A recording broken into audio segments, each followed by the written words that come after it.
In the middle of the 20th century, one company wasn't just a company, it was an empire. It built the weapons that won the war, put a car in every driveway, and became so powerful that its president declared that what was good for the company was good for America. But the very system that made it invincible also contained the seeds of its own destruction. It was a rot that started small, with a single arrogant engineering mistake that caused their engines to literally tear themselves apart on the highway.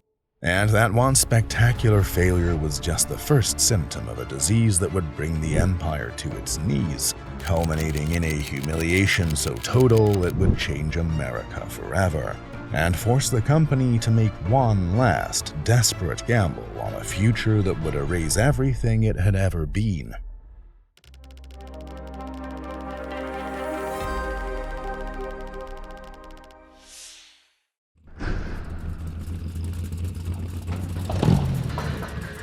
The architect of this empire was William C. Durant, a flamboyant carriage magnate whose audacious vision collided with the methodical precision of Alfred P. Sloan, the engineer who would later restructure the company. Their contrasting approaches to industrial empire building would forge the template for modern corporate America. The automotive landscape of the early 1900s was a chaotic battleground where hundreds of small firms fought in a Darwinian struggle for survival. Companies engaged in manufacturing gambling, accepting customer deposits only to vanish before delivering a single vehicle. This volatile marketplace, with over 500 independent carmakers at various points, created both opportunity and peril. Durant initially viewed automobiles with skepticism, calling them noisy, smelly, and dangerous, yet his entrepreneurial instincts saw the emerging opportunity. After building the Durant-Dort Carriage Company into America's largest vehicle manufacturer, he was persuaded in 1904 to assume control of the struggling Buick Motor Company. Durant's salesmanship transformed Buick into the country's most successful automobile company by 1908, outproducing both Ford and Cadillac combined. Durant's vision for General Motors, incorporated on September 16, 1908, was a direct philosophical challenge to Henry Ford's dominance. While Ford pursued one car for everyone with the utilitarian Model T, Durant envisioned a car for every purse and purpose. This multi-brand strategy involved rapidly acquiring existing companies, Oldsmobile, Cadillac, Oakland, and dozens of others, consolidating them under a single holding company. Durant's diversification aimed to capture multiple market segments, creating an automotive empire that could weather storms where Ford's singular focus could not. The execution of this grand strategy proved Durant's undoing. His debt-fueled acquisition spree quickly exhausted General Motors' financial resources. By 1910, the company carried $7 million in debt, forcing a banking consortium to intervene, oust Durant, and impose strict financial controls. This revealed the inherent incompatibility between this 19th century trust-building model and the massive capital requirements of 20th century industrial production. The company Durant left behind faced operational chaos. Multiple brands operated independently with little coordination, duplicate engineering efforts, and competing dealer networks. Manufacturing was inefficient, with each division maintaining its own suppliers and production methods. Financial controls were primitive, making it impossible to determine which operations generated profits and which hemorrhaged money. Alfred P. Sloan rose from this managerial chaos as Durant's philosophical opposite. Coming from Hyatt Roller Bearing, a GM parts supplier, Sloan possessed the analytical temperament Durant lacked. Where Durant operated on intuition, Sloan relied on data, organizational charts, and methodical planning. His background in precision manufacturing taught him that sustainable success required disciplined coordination, not entrepreneurial improvisation. Sloan's ascension to GM leadership in the 1920s began a profound transformation in American corporate organization. His decentralized management philosophy balanced divisional autonomy with centralized financial control, allowing each brand to maintain a distinct identity while achieving operational efficiency. The car for every purse and purpose concept evolved from Durant's chaotic vision into Sloan's structured brand hierarchy. Chevrolet for economy, Pontiac for performance, Oldsmobile for comfort, Buick for prestige, and Cadillac for luxury. This market segmentation created clear upgrade paths for consumers while maximizing GM's market coverage. Sloan's innovations extended to foundational business practices. Annual model changes created artificial obsolescence, encouraging consumers to buy newer designs. Installment financing through the General Motors Acceptance Corporation made automobiles accessible to the middle class. Coordinated marketing campaigns positioned each GM brand within specific lifestyle aspirations, transforming cars from tools into status symbols. The financial system Sloan implemented brought unprecedented transparency to GM's operations. Divisional profit and loss statements revealed which products were profitable. Centralized purchasing leveraged GM's massive scale to negotiate favorable supplier terms, while standardized components reduced manufacturing costs across brands. These management innovations created competitive advantages that established GM's dominance. Sloan's disciplined approach to innovation balanced technological advancement with commercial viability.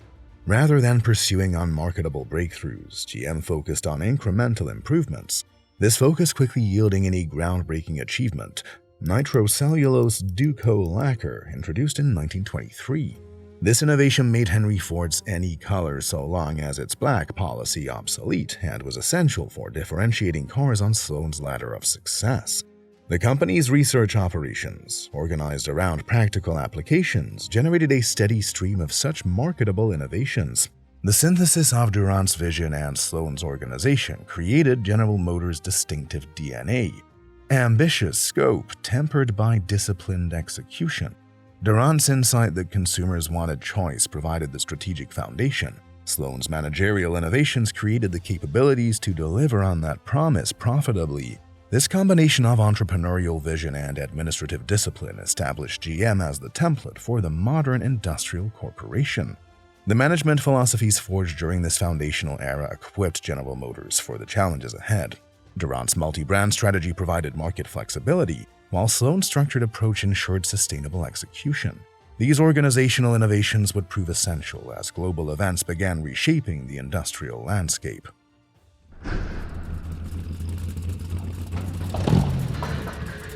When Japan bombed Pearl Harbor on December 7, 1941, General Motors possessed the industrial infrastructure to prove instrumental in America's wartime mobilization. The company's decentralized structure enabled rapid conversion from civilian automobiles to military hardware. Within months, GM's manufacturing expertise transformed the corporation from the world's largest automaker into the arsenal of democracy. GM secured over $13.797 billion in major government contracts, an astounding 47.5% of the total awarded to the entire automotive industry. The scale of GM's wartime retooling set new benchmarks for industrial mobilization. Cadillac ceased luxury car production to manufacture tank engines and aircraft power plants. Fisher Body converted its stamping operations to produce aircraft fuselages. The Buick Motor Division showcased remarkable engineering agility with the M18 Hellcat, a tank destroyer embodying a revolutionary philosophy of speed over armor. Achieving speeds of over 55 miles per hour, it became the most effective U.S. tank destroyer of the war, proving GM could master entirely new categories of military engineering.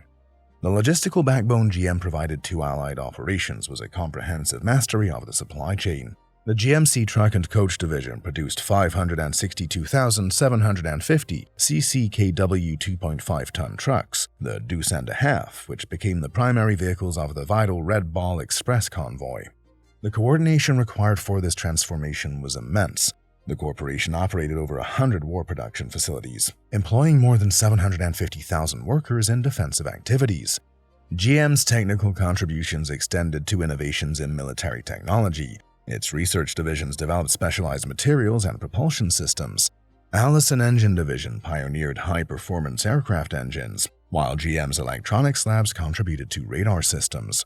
These achievements established GM as a comprehensive engineering enterprise. GM's engineering dominance extended beyond cars and trucks. Its electromotive division applied the corporation's mass production prowess to accelerate America's shift from steam to diesel-electric locomotives. By 1953, EMD had captured a commanding 73% of the U.S. locomotive market, revolutionizing an entirely different transportation sector. The transition from wartime production to peacetime prosperity presented unprecedented opportunities. Returning servicemen created massive demand for consumer goods unavailable during the conflict. GM faced the essential question of how to convert its military efficiency into civilian market appeal. Wartime had proven its manufacturing capabilities. Peacetime required a focus on consumer psychology. Harley Earl was the visionary who would transform GM's post-war identity from engineering efficiency to emotional appeal. Joining GM in 1927, Earl understood that consumers desired symbols of prosperity and personal expression. His establishment of the art and color section elevated aesthetic design to equal importance with mechanical engineering. Earl's philosophy revolutionized automotive aesthetics.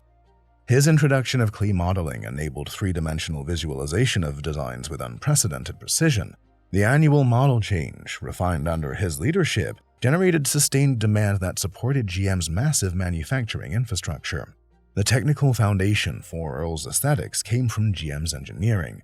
Zora Arcus Duntov, a Belgian-born engineer, brought European performance expertise to American mass production. His development of high-performance V8 engines and advanced suspension systems infused GM vehicles with dynamic capabilities that matched their visual drama. GM's post-war dominance was a result of integrating styling, engineering, and marketing.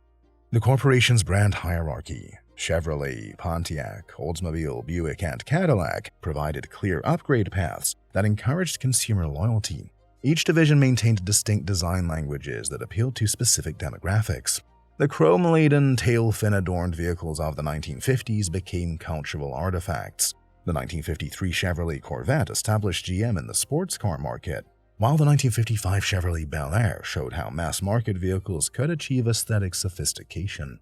Cadillac's Eldorado and Buick's Roadmaster represented the pinnacle of American luxury design, symbolizing post-war technological optimism.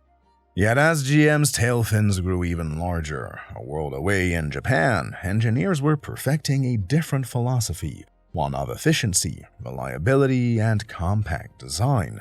It was a silent threat, completely invisible to the giant that dominated the globe. GM's market dominance reflected comprehensive control over industry standards. Its market share approached 50% of U.S. sales, with revenues exceeding the GNP of many nations. This power was exemplified when GM President Charles E. Wilson became Secretary of Defense in 1953, declaring, "I thought what was good for our country was good for General Motors, and vice versa." This revealed the unprecedented integration between corporate and national interests. The company's technical achievements set benchmarks for decades. Automatic transmissions, power steering, and air conditioning transformed the driving experience. The pinnacle of this was the Hydra-matic, the first mass-produced fully automatic transmission. Unlike later designs that used a torque converter, the Hydra-matic was a marvel of mechanical and hydraulic complexity, using a fluid coupling and 3 planetary gear sets to provide 4 forward speeds. For the engineers at the time, it was a masterpiece of automated control. For the American driver, it was nothing short of magic, fundamentally changing the relationship between driver and machine. The corporation's research labs pioneered new materials and manufacturing processes that enhanced both performance and efficiency. GM's global expansion during the post-war boom showcased American industrial supremacy. The company established operations in Europe, South America, and Asia, exporting American technology and management practices. The financial performance that accompanied this dominance created unprecedented corporate wealth. Annual profits surpassed those of entire industries, funding continuous expansion. GM stock became synonymous with financial security, while its employee benefits set standards across American manufacturing. The automotive culture GM helped create embodied American values of freedom, progress, and prosperity. GM vehicles appeared in countless films and advertisements, linking them to success and social mobility. Yet beneath this gleaming surface, subtle changes were undermining GM's position. The company's massive bureaucracy began to prioritize process over innovation. Decision-making became slow and centralized. Engineering excellence gave way to incremental improvements, while design shifted toward market research rather than creative vision. The very success that made GM an industrial champion was quietly eroding the competitive instincts that created its dominance.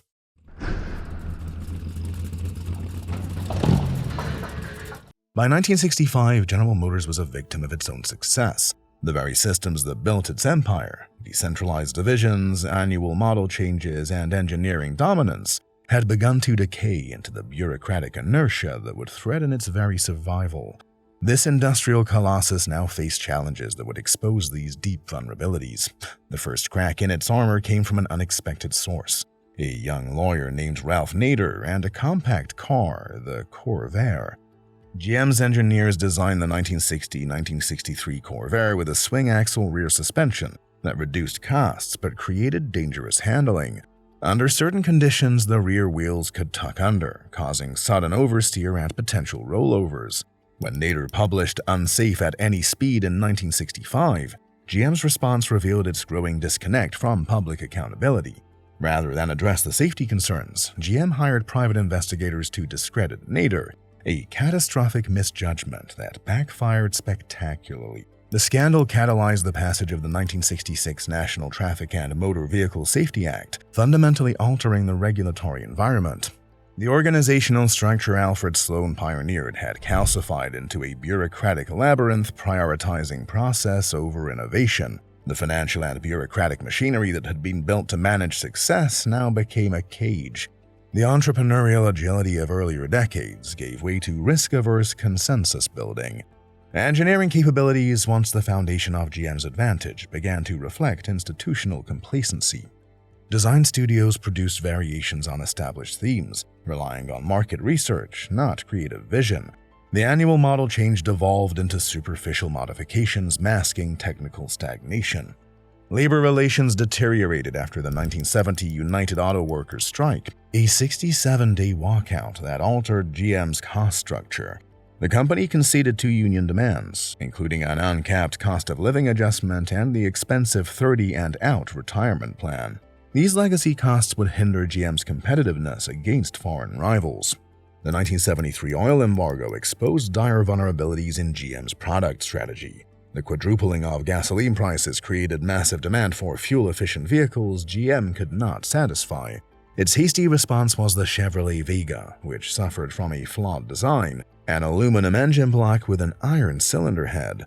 This created thermal expansion problems, leading to head gasket failures and catastrophic reliability issues. GM's reactive engineering reached its nadir with the Oldsmobile V8 diesel engine of the late 1970s. The fatal flaw was one of basic engineering principles. GM didn't design a new diesel block, they hastily converted their gasoline 350 V8. This meant they used the same number of head bolts, 10 per head, that were designed for a gas engine's 8.5-to-1 compression ratio. But a diesel requires a ratio of at least 22-to-1, generating immensely higher cylinder pressures. The head bolts would stretch, the gaskets would blow, and the engines would self-destruct. It was a failure not of concept, but of catastrophic cost-cutting in execution. The program cost GM hundreds of millions in warranty claims and permanently damaged the reputation of American passenger car diesel technology. Japanese automakers capitalized on these vulnerabilities with a precision that exposed GM's deficiencies. Toyota and Honda introduced compacts that combined fuel efficiency with manufacturing quality that exceeded GM's benchmarks. The failure of badge engineering reached its most notorious expression with the 1982 Cadillac Cimarron. This heavily criticized vehicle was nothing more than a thinly disguised Chevrolet Cavalier, differentiated only by badges and minor trim.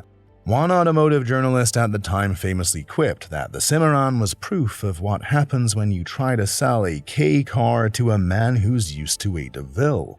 The Cimarron showcased GM's willingness to sacrifice long-term brand equity for short-term cost reduction, undermining Cadillac's luxury position.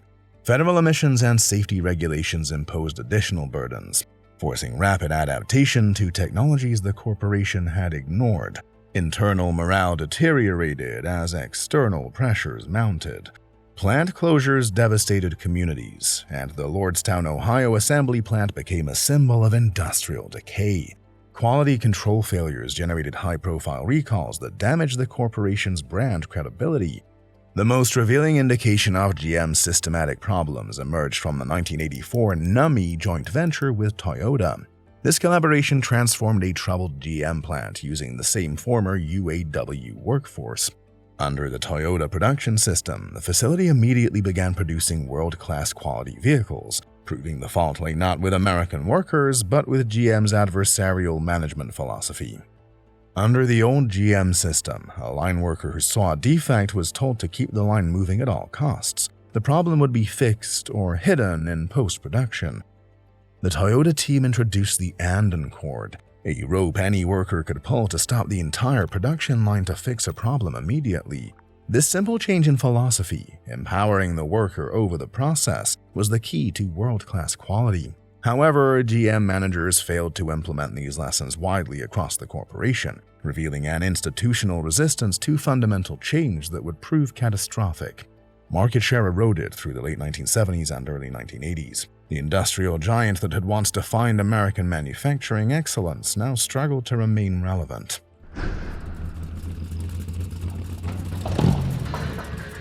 Faced with decline, General Motors did not reinvent itself. It doubled down on what it knew best. It discovered an unexpected and highly profitable revival not through innovation, but through sheer scale and excess, building a temporary fortress of profit on the unstable foundation of cheap gasoline. By 2007, GM had effectively transformed into a truck company, with nearly 60% of its U.S. sales volume comprising trucks and SUVs, driven by high-profit GMT platforms like the GMT 800 series introduced in 1999. This truck-based recovery created spectacular financial returns that masked underlying structural problems while generating cash flows that Wall Street celebrated as corporate renaissance. The suburban landscape of late 20th century America provided the perfect market for GM's truck strategy. Chevrolet Suburban production expanded to meet demand from families seeking cargo capacity and towing capability, while the GMC Yukon captured consumers who desired truck functionality wrapped in refined packaging. These vehicles generated profit margins that dwarfed traditional passenger car returns, creating financial incentives that fundamentally altered GM's product development priorities and resource allocation across all divisions. GM's engineering resources shifted decisively toward truck and SUV development as sedan innovation stagnated across multiple divisions. A former GM designer later lamented, "We were told to design the sizzle, not the steak. The bean counters were in charge, and the engineers were just there to make it fit." Body-on-frame construction methods, abandoned by most global competitors in favor of unibody designs, became GM's competitive advantage in truck markets, where durability and capability mattered more than fuel efficiency or handling precision. The cultural significance of these vehicles extended beyond transportation into lifestyle expression and social identity. Marketing campaigns positioned GM trucks and SUVs as symbols of American values: independence, capability, and success, appealing to consumers who associated vehicle size with personal achievement. The psychological appeal of commanding driving positions and perceived invulnerability created emotional connections that transcended rational purchase decisions, generating brand loyalty that sustained premium pricing across economic cycles. Corporate leadership embraced the truck boom as validation of GM's strategic vision, believing that sustained low fuel prices would perpetuate consumer preferences for large vehicles indefinitely.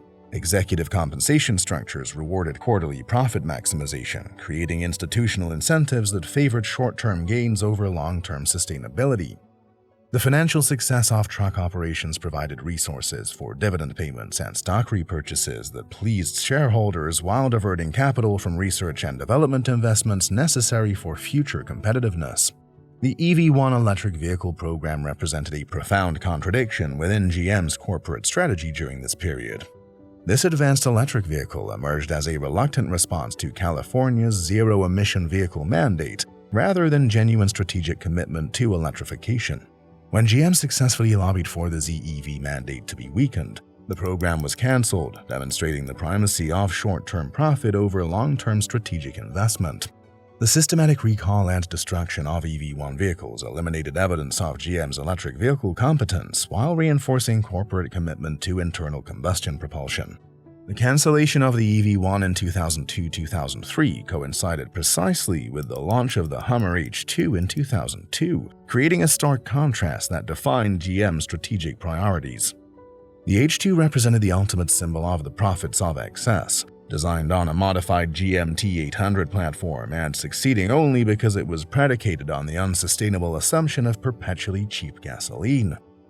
This vehicle transformed a military utility vehicle into a cultural phenomenon that epitomized American automotive supremacy while generating enormous profit margins that validated GM's truck-focused strategy.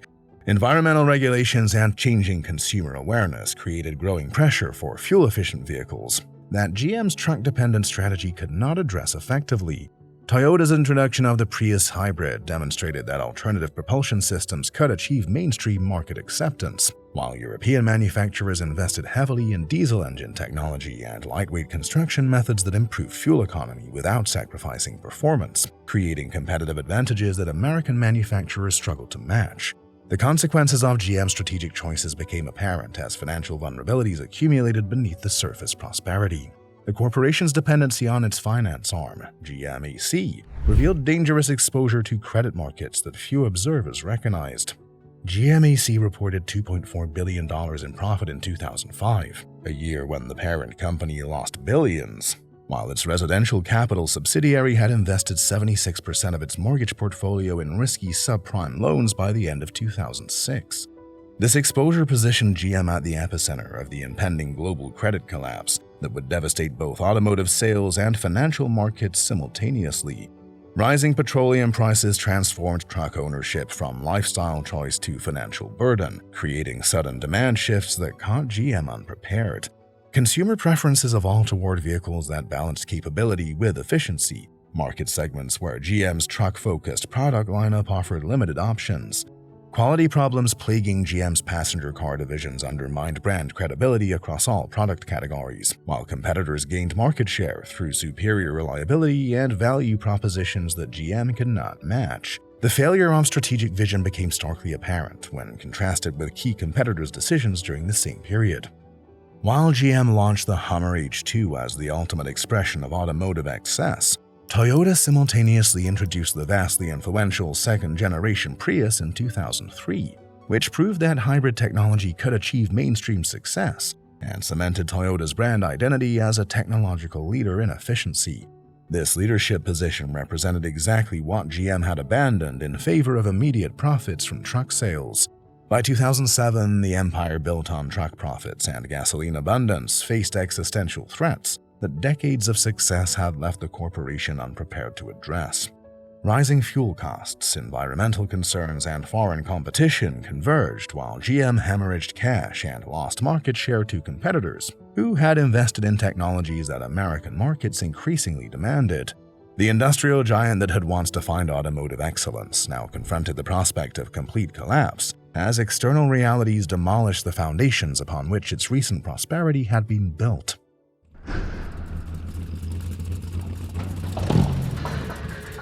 The moment of reckoning arrived with devastating swiftness. On June 1, 2009, General Motors, the corporation that had once commanded nearly half of America's automotive market and embodied the industrial supremacy of the United States, filed for Chapter 11 bankruptcy. The unthinkable had materialized. The world's largest automaker, a company whose annual revenues had exceeded the gross domestic product of most nations, now required government life support to survive. This moment represented more than financial collapse. It constituted a fundamental reckoning with decades of strategic miscalculation and institutional arrogance that had transformed America's industrial champion into a cautionary tale of corporate hubris. The convergence of the 2008 global financial crisis, with oil prices exceeding $140 per barrel, created catastrophic conditions that exposed GM's structural vulnerabilities with devastating clarity. The freezing of global credit markets crippled GMAC's subprime lending operations, eliminating a crucial profit center that had masked operational deficiencies in the core automotive business. GM's strategic dependence on profitable but fuel-inefficient trucks and SUVs became a liability that rendered substantial portions of its product lineup unmarketable overnight. The company hemorrhaged $19 billion in cash during 2008 alone, while legacy costs for retiree pensions and healthcare obligations totaling $73 billion created structural unprofitability that made recovery impossible under existing operational parameters. The US Treasury ultimately invested approximately $51 billion into GM and its financing arm, and despite the successful restructuring, the net loss to taxpayers amounted to an estimated $11 billion to $12 billion. The government-orchestrated bankruptcy created new GM from the viable assets of the failing corporation, leaving legacy obligations with Motors Liquidation Company in a surgical separation that generated political controversy extending beyond Detroit. GM executives faced public humiliation as they navigated Washington seeking assistance, their corporate jet travel to congressional hearings becoming emblematic of the disconnect between executive privilege and economic reality. Stephen Ratner, head of the Presidential Task Force on the Auto Industry, found GM leadership clueless, confirming the need for not just a financial bailout, but a forced cultural and managerial overhaul of the corporate structure. As one insider noted about the old culture, in a meeting of 10 people, if 9 of them said the sky was blue and 1 of them said it was plaid, the plaid guy would win because he was the highest-ranking person in the room. The systematic dismantling of GM's empire began with painful precision as federal oversight imposed restructuring requirements that eliminated decades of accumulated inefficiency. The Great Call eliminated Pontiac, Saturn, Hummer, and Saab, brands that had become collateral damage caused by GM's failure to differentiate them, resulting in inefficiency and ultimately unprofitable internal competition. These eliminations represented more than cost reduction. They constituted the systematic erasure of cultural artifacts that had defined American automotive identity for decades. Plants across the Midwest shuttered permanently, displacing thousands of workers whose families had built their identities around GM employment spanning multiple generations. The emergence of new GM required fundamental cultural transformation that challenged institutional assumptions embedded across decades of corporate evolution. Fritz Henderson and Dan Ackerson implemented systematic changes designed to eliminate bureaucratic inertia that had paralyzed decision-making processes, reducing global employment from 266,000 to fewer than 180,000 workers while consolidating operations for maximum efficiency. These leaders confronted the psychological challenge of rebuilding organizational identity. Within a corporation whose previous culture had prioritized market share over profitability and political influence over customer satisfaction.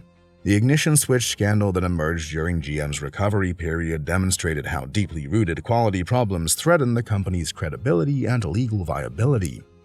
This defective component, costing mere cents to manufacture correctly, ultimately linked to 124 deaths through systematic failure of critical safety systems. The scandal revealed how the old GM's cost reduction culture had compromised engineering integrity by suppressing information about known defects, creating legal liabilities that extended far beyond immediate financial costs to encompass fundamental questions about corporate responsibility and ethical accountability. Mary Barra's appointment as CEO represented a watershed moment in GM's institutional evolution, particularly through her handling of the ignition switch crisis with unprecedented corporate transparency. Her congressional testimony acknowledged systematic failures, while committing resources for comprehensive internal investigation, executive accountability measures, and victim compensation programs totaling $625 million. These decisive actions established her leadership mantra, "I want bad news, the sooner the better," framing it as a direct repudiation of the internal suppression of vital information that characterized the old GM. This approach signaled a fundamental departure from defensive strategies that had characterized previous leadership responses to quality scandals, establishing new standards for corporate crisis management within the automotive industry. The technical capabilities that emerged from GM's restructuring demonstrated renewed engineering focus on market-relevant innovation, rather than incremental improvements to obsolescent technologies. The Chevrolet Volt, debuting in 2010, functioned as a pure electric vehicle for its first 35 to 40 miles, with the gasoline engine serving only as a generator and range extender, a sophisticated technical solution that restored GM's engineering credibility. The Cadillac ATS challenged German luxury sedan dominance through superior dynamic performance and competitive pricing, while strategic investments in electric vehicle technology culminated with the 27 Chevrolet Bolt EV, the first mass-market, affordable EV with long range, 238 miles from a major legacy automaker, signaling genuine technological commitment. The unsung hero of GM's recovery remained the K2XX truck platform. Launched in 2014 with the Chevrolet Silverado and variants, these high-margin, large internal combustion vehicles generated the highest profit margins that funded the expensive transition to electrification and the billions required for scandal settlements, illustrating GM's ongoing reliance on this segment.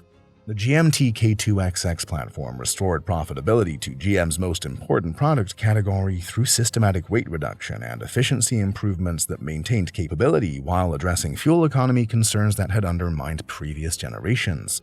The financial recovery that followed bankruptcy created a leaner corporation with disciplined operational focus and strategic clarity that had been absent during previous decades of market dominance. Quarterly profitability returned as cost structures aligned with revenue generation capabilities, while research and development investments targeted technologies essential for long-term competitiveness rather than superficial improvements that satisfied internal constituencies without addressing market needs. The humble giant had discovered organizational discipline through crisis that prosperity had never demanded, establishing foundations for the audacious strategic gamble that would define its next chapter.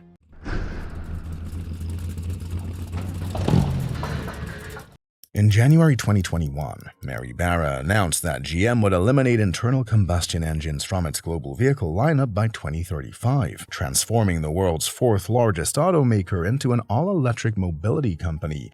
This audacious declaration served a strategic purpose beyond public relations. Barra designed the mandate to win an internal cultural battle by forcing executives to stop debating when and start working on how to achieve an all-electric future.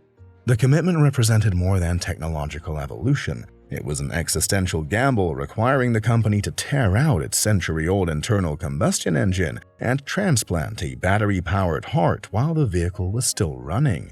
It was comparable to William Durant's founding vision or Alfred Sloan's organizational revolution, staking the corporation's future on battery-powered propulsion in markets still dominated by gasoline engines. The scope and urgency of GM's electrification strategy demonstrated systematic commitment to technological transformation that extended far beyond product development. Barra's announcement included plans for 30 new electric vehicles by 2025, supported by $35 billion in investments across battery technology, manufacturing infrastructure, and software development capabilities. The Ultium battery platform emerged as the technical foundation for this electric future. Designed as a modular system that could power vehicles ranging from compact Chevrolet crossovers to heavy-duty GMC pickup trucks. This standardization approach leveraged GM's manufacturing scale while reducing development costs across multiple vehicle segments and brand identities. The Ultium platform architecture represented a fundamental departure from previous electric vehicle strategies that had treated battery-powered vehicles as variants of gasoline-powered designs. GM's engineering teams developed a scalable battery system using nickel, cobalt, manganese, aluminum chemistry that could be configured in different physical arrangements to optimize performance characteristics for specific applications. The platform's 400-volt and 800-volt electrical architecture supported both standard and ultra-fast charging capabilities, while the structural integration of battery packs into vehicle chassis designs improved crash protection and handling dynamics compared to traditional body-on-frame construction methods. However, persistent consumer demand for large, profitable internal combustion engine vehicles forced GM to moderate its timeline through inevitable strategic realignment. By 2024 and 2025, the company reallocated billions to gasoline engine and full-size SUV manufacturing, effectively prioritizing the cash cow needed to finance the expensive EV ramp-up. This pragmatic adjustment revealed the complexity of transitioning established manufacturing systems to fundamentally different technologies, while maintaining operational profitability during the transition period. The Chevrolet Silverado EV emerged as the critical mass-market profit center for the electric age, serving as part of GM's initial shock and awe strategy. Utilizing the Ultium platform to achieve a groundbreaking 400-plus-mile EPA range, the electric Silverado addressed the fundamental challenge of electrifying GM's core, high-volume segment where range anxiety posed the greatest barrier to adoption. This capability advantage became essential for convincing truck buyers that electric powertrains could exceed traditional performance expectations, while maintaining the utility that defined the segment. Competitive pressures intensified as GM faced a strategic vice between two formidable non-legacy rivals. Tesla maintained technological leadership and tech cachet that GM struggled to match, while Chinese giant BYD demonstrated cost advantages through vertically integrated scale that challenged traditional automotive profit margins, particularly in international mass markets where GM could not compete effectively. These market dynamics created strategic pressure for GM to achieve technological parity while maintaining operational profitability during the transition period. The spectacular failure of Cruise in San Francisco provided dramatic evidence of the risks inherent in GM's autonomous vehicle ambitions.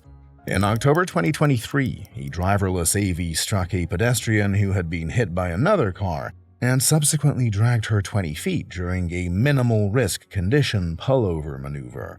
The ensuing investigation revealed the company's lack of transparency and deficient leadership, leading directly to the suspension of permits and GM's decision to cease funding for the robotaxi business. This collapse eliminated a technological capability that GM had positioned as essential for future mobility services, while creating potential revenue streams beyond traditional vehicle sales. The Hummer EV launch exemplified GM's strategy for transforming iconic brands through electric propulsion while maintaining their distinctive market positioning. The electric supertruck delivered 1,000 horsepower through tri-motor configurations that enabled 0 to 60 acceleration in 3 seconds, demonstrating that electric powertrains could exceed internal combustion performance in metrics that mattered to truck enthusiasts. Advanced features including four-wheel steering, adaptive air suspension, and removable roof panels created capability advantages unavailable in traditional trucks, while maintaining the rugged aesthetic that defined Hummer's brand identity. Manufacturing investments in American battery production facilities reflected GM's commitment to domestic supply chain development and energy independence. The joint venture with LG Energy Solution created Ultimum Cells plants in Ohio, Tennessee, and Michigan that would produce battery cells using domestically sourced materials and renewable energy sources. These facilities represented more than manufacturing capacity. They constituted strategic assets that reduced dependence on foreign suppliers, while positioning GM as a leader in the emerging American electric vehicle supply chain. GM's electrical transformation continues evolving through technological advancement and market adaptation, yet fundamental questions persist about execution and competitive positioning. The corporation that had once epitomized American automotive supremacy through gasoline-powered muscle cars and luxury sedans now pursues leadership in an electric future that demands capabilities far beyond traditional manufacturing excellence. The success or failure of this strategic gamble will test whether institutional discipline learned through crisis can overcome the systematic challenges that have historically determined which industrial giants survive technological disruption. General Motors' century-long evolution from Durant's chaotic acquisitions to Barra's electric transformation reveals the perpetual tension between visionary ambition and institutional discipline that defines American industrial leadership. The corporation's journey demonstrates that sustained market dominance requires continuous reinvention. The same systematic thinking that creates competitive advantages can calcify into bureaucratic inertia that destroys them. The company that once served as the undisputed king of combustion now struggles to prove that systematic reinvention can overcome the weight of decades. GM's legacy rests on this battle to redefine what American industrial prowess means in an era defined by electrification, autonomy, and relentless global competition. To explore more chronicles of engineering transformation and the pivotal struggles defining industrial evolution, consider subscribing for our comprehensive examinations of the technologies that continue to reshape entire sectors. Share your foundational insights on which engineering breakthrough deserves technical examination in this continuing exploration of industrial giants.